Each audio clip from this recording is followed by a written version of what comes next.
So, I'm stating for the record, think this one's fake. And you're going to get really mad. I'm going to be honest, you got to gear yourself up for how mad you're going to get. If nothing else, this is a great creative writing exercise, which I enjoy. The funny thing to me about this guy is how much he wants people to think that he's cool as hell. And he is not at all. Am I the jerk for calling a pregnant woman ugly?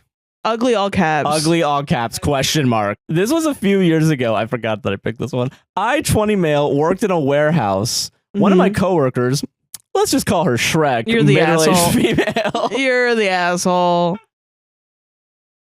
Had just had a baby and recently came back to work.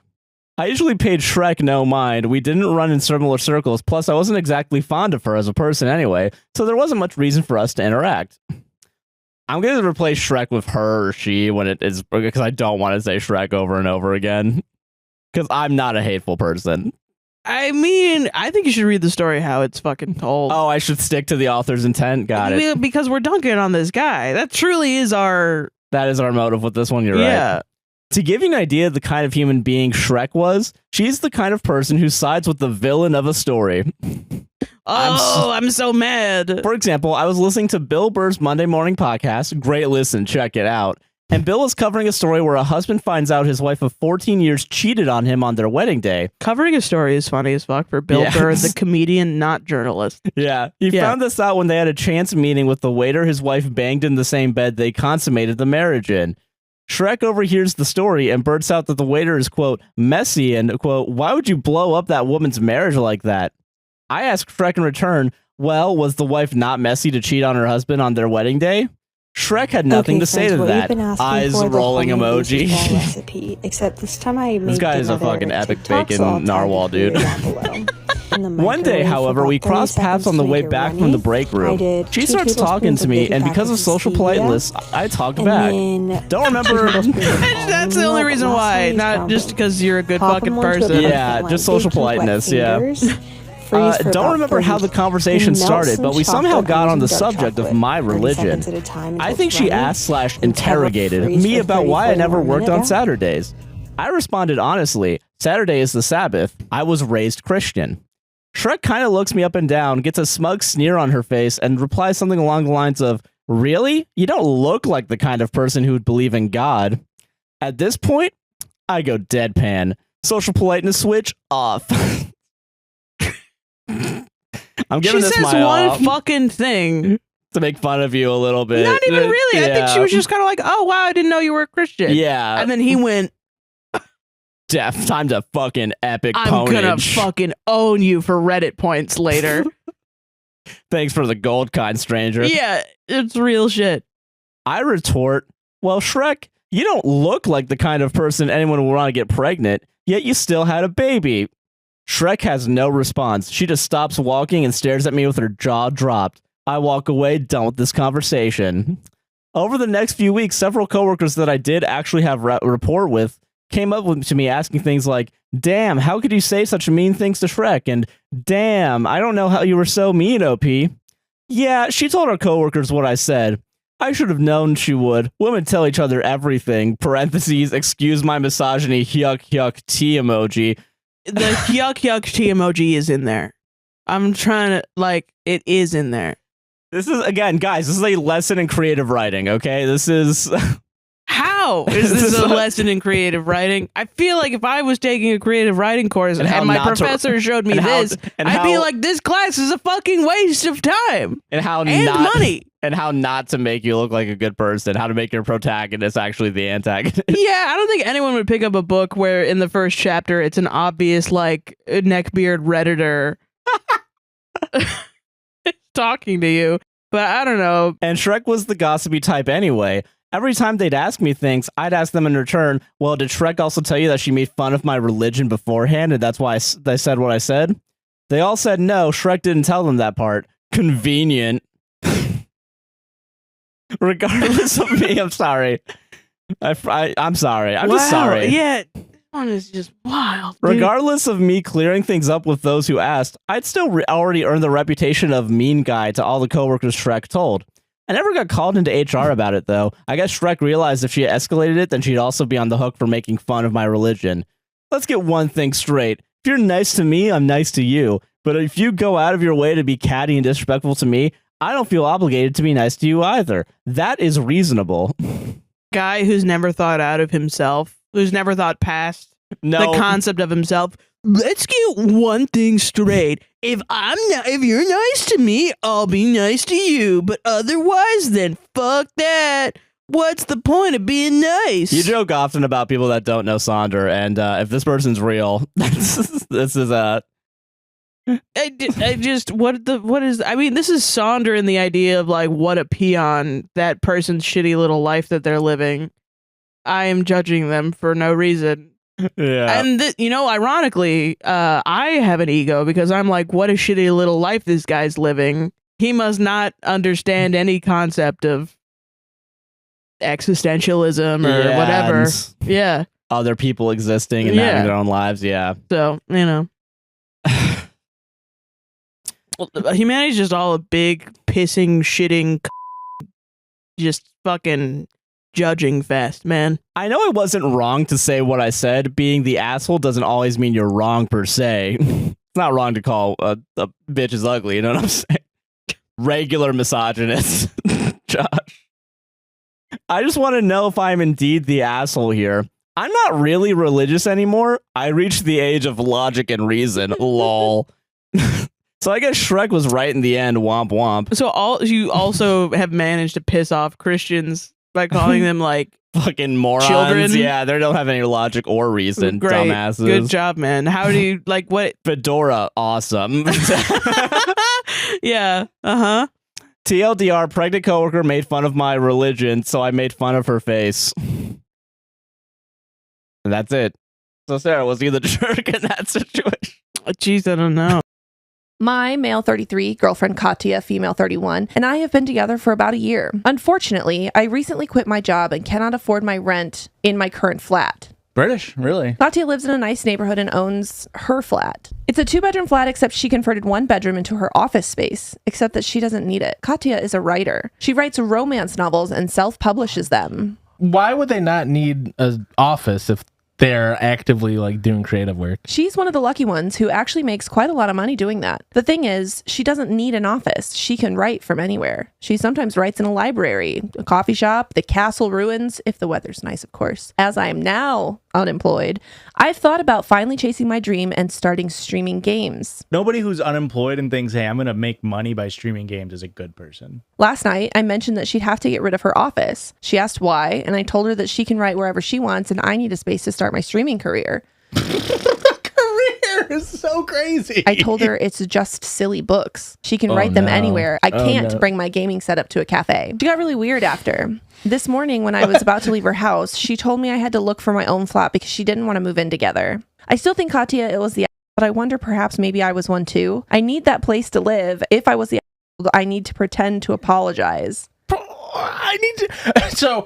Pretend to apologize. What a bad person.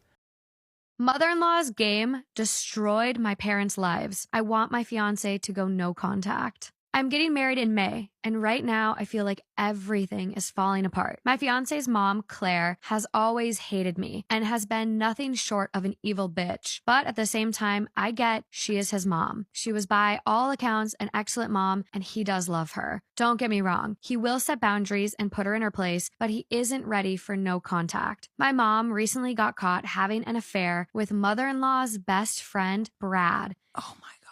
And to say it has blown up my family feels like an understatement. Whoa. Now I know my mom bears the responsibility, but from everything she is telling me, it sounds like Brad was the aggressor. My mom has a lot of self-esteem issues, and then comes this very good-looking, charismatic man, and it was just the perfect storm. Well, I recently found out that Brad and mother-in-law had some game going on where they both got to pick someone for the other to sleep with. He picked his ex-wife's fiance, and my mother-in-law picked my mom. I have never never felt such rage or disgust in my life. I want to drive to her house and rip all of her stupid hair out. Oh my God. My fiance confronted her and she said it was just a game and a joke and claimed it was only fair after how my mom and her friends bullied her. At this point, I truly believe her and Brad are sociopaths because who barters sex for some sort of game? I told my fiance he needs to go no contact with her and uninvite her from the wedding. He has been absolutely distraught and feels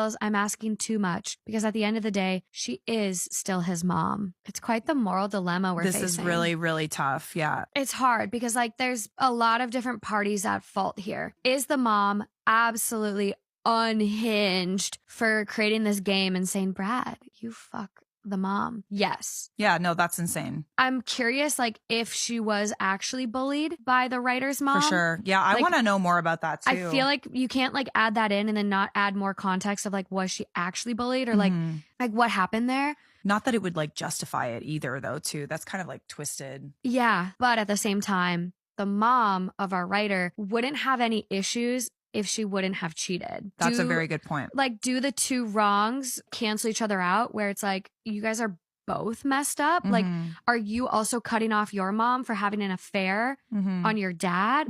Like, how can you ask him to cut off his mom if you're not willing to cut off yours as well? That's a very good point. So I'm a little torn on this one. Yeah, I'm a little torn. I don't really understand how you guys are going to be in the same room together, honestly.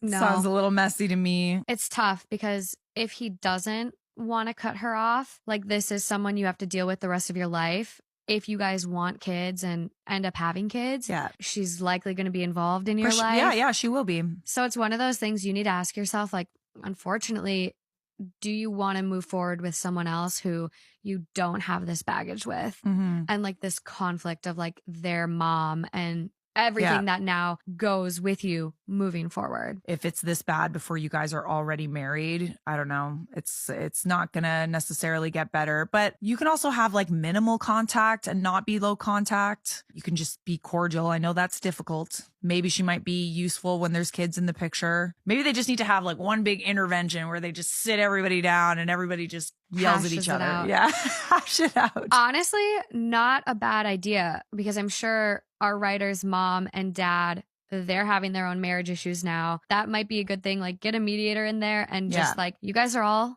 fucked up. How do we proceed forward? Like, this is our lives. This is about us. How are we going to do this? Like, I know it's like, you know, am I the a-hole? And everybody likes to say, oh, just like break up. It's not that simple. You can't just like, you know, like if you love a person, strangers on the internet can tell you to break up, but like, it's not really them that have the issue. There's been no cheating with like the couple. It's just like everyone around them is just batshit crazy. My dad got married. We found out on Facebook. So for some background, my siblings and I are all low contact with my father, but he is completely unaware of this fact and thinks we're all very close with him. That's so funny because that's how my dad is. My parents had a messy divorce when we were kids that ended up putting us in the middle and pitting us against each other. In adulthood, my siblings and I have gotten closer and are all on good terms again. However, not a single one of us like the woman that my dad has been dating the last several years. My dad has known her since grade school. She used to babysit us after the divorce and has never been kind or welcoming to us. She gets mad at my father if he spends any time with us or does anything for his side of the family. Doesn't sound like they'd be a very good babysitter. It also feels like the fact that she was babysitting right after the divorce feels like maybe there was something going on. The last time I was home pre-Pandy to visit, she made me feel unwelcome in my own childhood home because I'm engaged to a woman and treated us both very disrespectfully. My father allowed it. My dad and her are both barely functioning alcoholics and enable each other at this point. My dad got married to her without telling any of us. We found out by a Facebook post. I am a longtime listener, but this is my first time writing anything in, so I'm super nervous. I'm doing a bad job here. You're not. You're doing great, sweetie. Keep it up. This is my fiance's favorite podcast, and she is a proud Patreon supporter. She is the one that got me into this podcast as well, and we listen to it together when she waters or repots her plants. My 30 female, coworker 28 male is ignoring me after I said he should leave his wife. How do I make this less awkward? You don't. You goofed up. You played too bold of a hand. My coworker Sam and I are like two peas in a pod. I've never had a relationship like that. We both like documentaries and books. Oh, they're nerds. We always take lunch together and talk about the videos we sent. Recently, I asked him if his wife watches those videos, and he laughed and says no. I said it doesn't seem like you two have much of a connection. He got annoyed and asked if I'm implying that he doesn't have a connection with his wife. That's what? That's literally what she said. That's crazy. So he's a stupid nerd. I told him it seems like we have a stronger connection than him and his wife. He told me him and his wife are happily married.